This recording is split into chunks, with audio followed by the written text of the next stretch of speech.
ایک بندہ تھا 3 بیٹوں کے ساتھ اور اپنے کچھ اونٹوں کے ساتھ رہا کرتا تھا.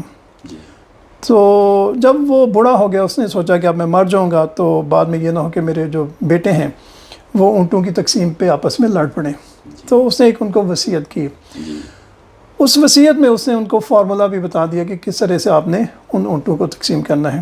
اس وصیت کے مطابق بڑے بیٹے کو جتنے بھی اس وقت اونٹ ہوں ان کا ہاف مل جانا چاہیے, دوسرے بیٹے کو 1/3 اور تیسرے بیٹے کو جو 9واں حصہ ہے وہ ملے گا. اچھا.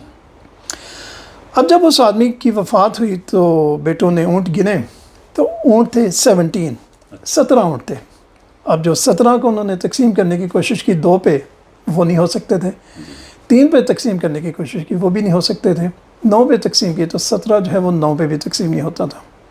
اب ان کے لیے ایک بالکل روڈ بلاک ہو گیا, کوئی ان کے پاس سلوشن نہیں. انہوں نے کہا اب کیا کریں. وہ ایک کسی سیانے بندے کے پاس, ایک بزرگ کے پاس گئے.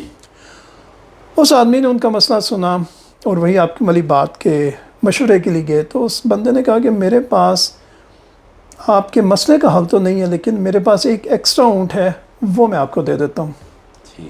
اب انہوں نے وہ اونٹ لیا. اب ان کے پاس 18 اونٹ ہو گئے.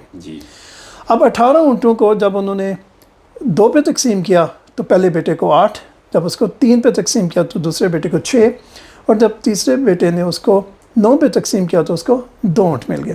اب جب ان تمام اونٹوں کو جمع کیا جو 9, 6 اور 2 تھے تو دوبارہ 17 اونٹ تھے. تو ایک اونٹ پھر بچ گیا اور وہ اونٹ انہوں نے واپس اسی شخص کو دے دیا جس نے ان کو مشورہ دیا تھا.